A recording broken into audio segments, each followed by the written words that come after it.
পরিবর্তন মানে পিছনে যারা ছিলেন তাদের আর দরকার নাই, এখন নতুন কিছু চাই।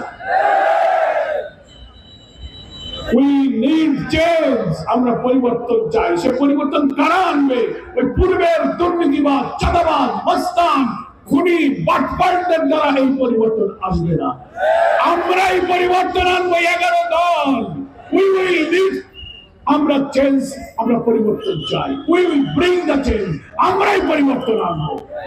ডাক্তার শফিকুর রহমানের নেতৃত্বে ইনশাআল্লাহ নতুন বাংলাদেশের সরকার গঠিত হবে।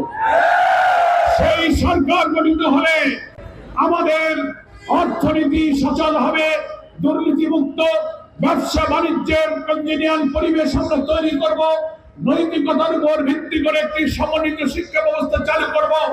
অর্থনীতি রাষ্ট্রের সব জায়গা থেকে দুর্নীতিকে ঝেঁটিয়ে আমরা বিদায় করে দেব। ক্ষমতায় যাওয়ার আগে যারা মানুষ খুন করে, চাঁদাবাজি করে, হিন্দুদের বাড়িঘরে হুমকি দেয়, তাদের কাছে এই দেশের জনগণের জান মাল নিরাপদ নয়। 3 বার যারা রাষ্ট্র চালনে ব্যর্থ হয়েছে তাদেরকে আমরা না বলবো তোমরা ধৈর্য ধরো। মানবিক বাংলাদেশের নেতা ডাক্তার শফিকুর রহমানের নেতৃত্বে এই জাতির কল্যাণের রাষ্ট্র গঠনের সুযোগ তোমরা দাও, তোমরাও সেই সুফল, সেই কল্যাণ ভোগ করবে। আমরা একদিকে দাঁড়িপাল্লায় ভোট দেবো, আর একদিকে গণভোটে হার ভোট দেবো।